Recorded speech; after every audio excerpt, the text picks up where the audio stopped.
Last 5 years से cash to visa for September intake, it's almost 87% for Great. last 5 years. Great.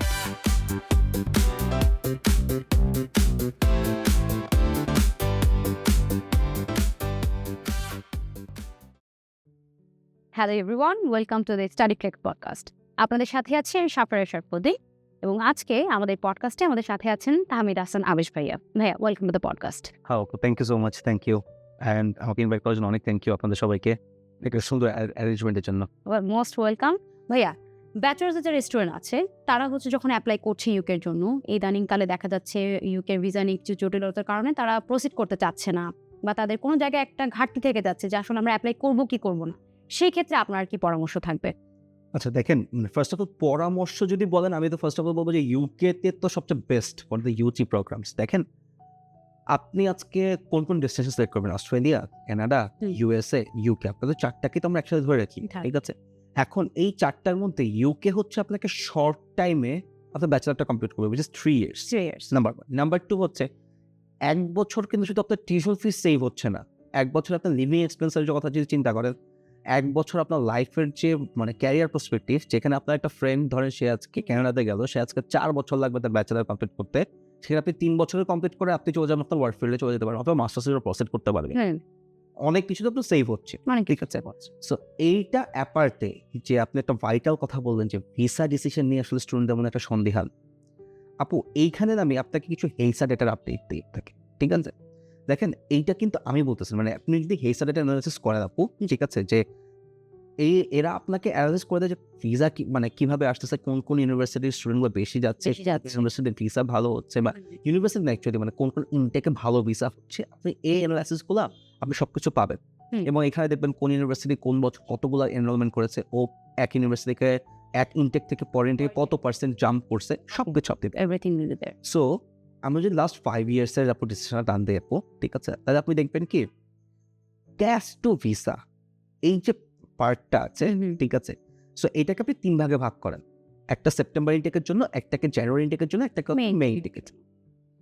Last 5 years-এ CAS to visa for September intake, it's almost 87% for last 5 years। Great. আচ্ছা, এটা যদি আপনি জানুয়ারিতে চলে আসেন, it comes to 52%। এটা যদি আপনি মে ইনটেকে চলে আসেন, comes to 50%। Drops O note.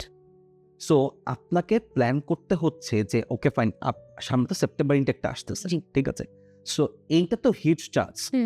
এখন আমাদের প্রবলেমটা কি হচ্ছে যে আমরা এখন করবো কি, ধরেন দেখতেছি জানুয়ারিতে একটু ভিসা নিয়ে ইস্যুস হয়েছে, মে ইনটেকে আবার এরকম, যেহেতু ভিসা ভাই অ্যাকর্ডিং টু হিস্ট্রি ড্রপ করতেছে, এটার জন্য আমরা সেপ্টেম্বরে এখন অ্যাপ্লাই করবো। অনেকে ভয় পাচ্ছে অ্যাপ্লাই করবেন, বাট যারা অ্যাপ্লাই করছে এবার 87% ভিসা হয়ে যাবে। তারপর কিন্তু আবার মার্কেট খুবই বলবে যে ওকে ফাইন, স্টুডেন্ট বলবে হ্যাঁ এবার আমরা আবার অ্যাপ্লাই করতে পারি, বাট তারা কিন্তু ওই লুপেই পড়ে যাচ্ছে। জানুয়ারি ফেব্রুয়ারিতে আবার 52%, মেতে 50%, ঠিক আছে? সো দিন শেষে কি হচ্ছে আপু, স্টুডেন্টরা আবার মেতে এসে কিছু পার্সেন্ট আবার ডিমোটিভেট হয়ে যাবে, বাট যারা মোটিভেট হয়ে অ্যাপ্লাই করবে তারা গেইনার হবে, ঠিক আছে? সো স্টুডেন্টদের জন্য এইটা হচ্ছে ফার্স্ট জিনিস, যে এইখানে ভয় পাওয়ার কিছু নাই, ঠিক আছে? সেকেন্ড, দেখেন, একটা ইন্টারভিউয়ার বা একটা ভিসা অফিসার যে বসছে, সে তো বসছে কেন আপনাকে ভিসা দেওয়ার জন্য, এটা তো রেসপন্সিবিলিটি, ঠিক আছে? আচ্ছা, এখন সে আপনাকে কেন ভিসা দিবে না? যদি আপনার ইন্টেনশন সে সামহাও রং বুঝতে পারে, তাহলে আপনাকে সে ভিসা দেবে না। খুবই স্বাভাবিক। আজকে আপনি যদি ভিসা অফিসার হন, আপনি সেম কাজটাই করবেন। ওকে, এখন আপু এই জায়গায় ডিসকাস করি যে এখন একটা স্টুডেন্টের ইন্টেনশনটা আপনি কি করে প্রুফ করবেন? দেখেন, ইউকে কিন্তু আপনাকে ইন্টারভিউর অপশন দিচ্ছে, আপনি ইন্টারভিউটা তাকে আপনি কনভিন্স করতে পারতেছেন না, টেকনিক্যালি কিন্তু আপনারও ব্যর্থতা। একটা আপনি আজকে ইউএসএর এম্বাসিতে যান, ইউএসএর এম্বাসি আপনার ইন্টারভিউ হবে কতক্ষণ আপু? সবচেয়ে বেশি গেলে 5 minutes, ঠিক আছে? বাট ইউকের ইন্টারভিউ কিন্তু 5 minutes 10 minutes নয় আপু, it goes for 20 minutes 30 minutes। So আপনি যখন 20 minutes 30 minutes তাকে কনভিন্স করতে পারেন না, দ্যাটস ফার্স্ট অফ অল আপনার একটা স্টুডেন্টের ফ্লস। নাম্বার 2 আপু, দেখেন আমাদের আরেকটা প্রবলেম আছে, আমরা আসলে খুঁজি কোন ইউনিভার্সিটির এন্ট্রি রিকোয়ারমেন্ট লো, কোন ইউনিভার্সিটির আপনার টিউশন ফিস লো, এবং কোনটার ডিপোজিট সবচেয়ে কম। এই জায়গাটা আমরা হচ্ছে ভুল ডিসিশন নিয়ে ফেলি। এক্স্যাক্টলি, কারণ পুরো বাংলাদেশে ধরেন ইউজির জন্য আজকে যদি আমি বলি, ধরেন একটা রাফ এক্সাম্পল, আজকে ইউজির জন্য 1000 স্টুডেন্ট অ্যাপ্লাই করতেছে।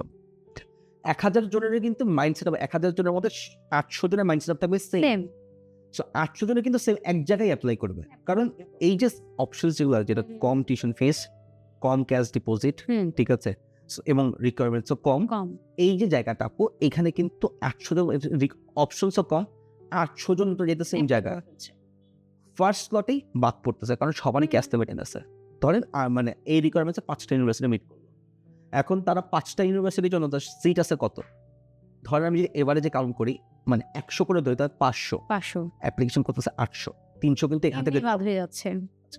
এইবার একটা জিনিস চিন্তা করেন, এই ইউনিভার্সিটি যে যখন ইউকিভিতে যখন এই ভিসা অ্যাপ্লিকেশনগুলো চাপে, তখন বলছে কি ব্যাপার, এই ইউনিভার্সিটিগুলো তো মানে নট দ্যাট মাচ মানে র্যাঙ্ক ইউনিভার্সিটি, বা এই ইউনিভার্সিটিগুলোর মধ্যে কেন এত স্টুডেন্ট যাচ্ছে।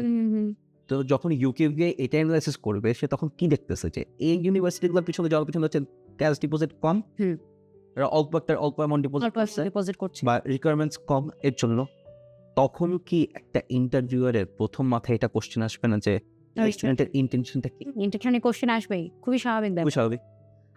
যেটা আমার সবসময় অ্যাডভাইস থাকে স্টুডেন্টদের জন্য, সেটা হচ্ছে কি, দেখেন আপনাকে তো টিউশন ফিস পে করতেই হবে। যদি আপনার ইন্টেনশন থাকে যে আমি শুধুমাত্র এই রুটটা ইউজ করে ইউকেতে ঢুকবো, তাহলে বস মানে ইউকে আপনার জন্য না। সেকেন্ড, আপনি যদি চিন্তা করেন আপনি গিয়ে ফার্স্ট 6 মাসেরটা দিয়ে যাবেন, একটা ইউজির স্টুডেন্ট, আন্ডারগ্রেজুয়েট স্টুডেন্টের কথা বলতেছি, যে আপনি 6 মাস দিয়ে বাকিটা আপনি আর্ন করে দিবেন, ঠিক আছে, ক্লোজ টু ইম্পসিবল ভাইয়া, আপনার জন্য ইউকে না, আপনি ইউকেতে তখন আপনি মানে চিন্তা করেন না। বাট আপনি যদি চিন্তা করেন যে না, আমি ফুল 1 ইয়ারের ব্যাকআপ নিয়ে যাব, আমি পড়াশোনা করব, মানে আমার ফোকাস থাকবে স্টাডি, তাহলে ভাইয়া আপনি যদি পারেন ফুল 1 ইয়ারের টিউশন ফিস দিয়ে যান। ইউকেভিআই যখন আপনার ইন্টারভিউ হবে, বা আপনার যদি ভিসা ডিসিশন যদি আসতে লেট হয়, আপনি তখন তাকে পাল্টা কোশ্চেন করতে পারবেন যে আমি 1 ইয়ারের টিউশন ফিস দিয়ে নিচ্ছি, ঠিক আছে, সো আমার এখন রিমেনিং যেটা আছে, ঠিক আছে, সো এটা আমি ইজিলি এফোর্ড করতে পারবো। বা ধরেন যখন ইউকেভিআই ইন্টারভিউ নেয়, তখন কিন্তু মানে তার স্পন্সর কে হবে, স্পন্সর কি করে, ডিটেলস জানতে চায়, ঠিক আছে, সে যদি তখন যদি এক্সপ্লেন করে, দেখো আমার তো 1 ইয়ার দিয়ে দিতে পারছি আমি, আমার বাকি লিভিং 1 ইয়ারের লিভিং এক্সপেন্স আমার অ্যাকাউন্টে আছে, তুমি দেখো, ঠিক আছে। সেকেন্ড, আমার ফাদার ইনকাম যেটা করতেছে, তার মান্থলি এর পরিমাণ ইনকাম আসতেছে, ধরেন আমি একটা এক্সাম্পল দিচ্ছি, সে মান্থলি 3 লাখ টাকা করে ইনকাম করে, বছরে 3 বার 36 লক্ষ টাকা তার হচ্ছে পুরো ইনকাম। তার ফ্যামিলির জন্য সে 10 লক্ষ টাকা সে পুরো বছরে খরচ করলো, তার কাছে কিন্তু 26 লক্ষ টাকা, এটা কিন্তু সে সেকেন্ড ইয়ারটা কভার করে ফেলবে। এই অ্যানালাইসিসগুলো স্টুডেন্টদের আসলে বোঝা উচিত যে ভাই, আমার ভিসা যদি আমাকে এনশিওর করতে হয়, আমার ফার্স্ট অফ অল ওই যে কম ইউনিভার্সিটি, কম টিউশন ফিস, এগুলো সিলেক্ট করলে হবে না আপু, আপনাকে ওইসব ইউনিভার্সিটি সিলেক্ট করতে হবে যেখানে আসলে ওকে ফাইন এডুকেশন ভালো, সেকেন্ড আমার tuition fees moderate tuition fees, ঠিক আছে, I will not say go to Russell group university, Russell Indian যেটা পারেন দ্যাটস বেস্ট, মানে রাসেল গ্রুপ ইউনিভার্সিটি আপনার এডুকেশন কোয়ালিটি, তাদের মানে অ্যাম্বিয়েন্স, তারপর তাদের ক্যারিয়ার আউটলেট সবকিছু বেস্ট। বাট যদি আপনি রাসেল এফোর্ড না করতে পারেন, go for the moderate universities. 10,000 12,000 পাউন্ডের ইউনিভার্সিটি টিউশন ফিস আপনি যখন মানে চিন্তা করবেন, তখন আপনার এই প্রবলেমগুলো আপনাকে ফেস করতেই হবে। ফ্রম দ্য ভেরি বিগিনিং তাদেরকে খুব ক্লিয়ার ইন্টেনশন নিয়ে আর কি আগাতে হবে ইউকের জন্য। এক্স্যাক্টলি নট অনলি ইউকে আপু, একটা স্টুডেন্ট যেখানে মানে try to be a student, not a worker আপু, ঠিক আছে। আপনার যদি ইন্টেনশন থাকে কি আপনি আর্ন করবেন, তাহলে আপু আপনি প্লিজ স্টুডেন্ট ভিসায় যান না। আমি সবসময় স্টুডেন্টকে কথা বলি, আপনি স্টুডেন্ট ভিসায় যান না, আপনি তখন ওয়ার্ক ভিসায় অ্যাপ্লাই করেন। আপনি দুবাই যান, আপনি মালয়েশিয়া যান, ঠিক আছে, আপনি ওয়ার্ক ভিসায় যান, মালয়েশিয়াতে আপনি যান, আপু মালয়েশিয়াতে কিন্তু ভালো ভালো ইউনিভার্সিটিস আছে যেটা আপনি এফোর্ড করতে পারেন, আপনি যান, আপনি পড়াশোনা করেন। এইটাও কিন্তু একটা difference between Bangladesh and India. জানেন, আমি যেহেতু ফরেন গ্র্যাজুয়েট আপু, আমি দেখছি আমার ক্যাম্পাসে আপু যেসব ইন্ডিয়ানসরা ছিল, তারা প্ল্যান করে যে আমি 4 বছর আমার আন্ডার গ্র্যাজুয়েট কমপ্লিট করবো, সো আমি হচ্ছে এটা আমার ইনভেস্টমেন্ট। তারপরে আমি যখন ভালো সিজি নিয়ে বের হবো, ভালো নেটওয়ার্ক বা ভালো ব্রাইট একটা মানে কনসেপ্ট নিয়ে বের হবো, আমি তখন বড় কোথাও চাকরি করবো, অ্যান্ড যেখানে আমার খুবই ইজিলি ক্যারিয়ার প্রোগ্রেশন হবে। বাট আমাদের মাইন্ডসেটটা থাকে আপু, আরে কোনো মতে একটা সিটি মানে ক্লাস কোনো মতে অ্যাটেন্ড করলেই হয়েছে, একটা সিজিপিএ মেইনটেইন করে খালি পাস নিয়ে বের হই, এরপর চাকরি পাইন। আপনার বাইরে যাওয়ার দরকার, আপনি বাংলাদেশেই কাজটা করেন, এতটা খরচ করবেন না। তাদের একটা প্ল্যানিং যেটা আর কি ফিউচার প্ল্যানিং বা ক্যারিয়ার প্ল্যানিং, এটাতেই আর কি আমাদের স্টুডেন্টদেরকে খুব বেশি ক্লিয়ার থাকতে হবে exactly from the very beginning. So যারা হচ্ছে ইউকেতে স্টাডির কথা ভাবছেন, বিশেষ করে ব্যাচেলার্স স্টুডেন্টরা যারা আছেন, সো তাদের জন্য আসলে মেইনলি আজকের পডকাস্টটা ছিল।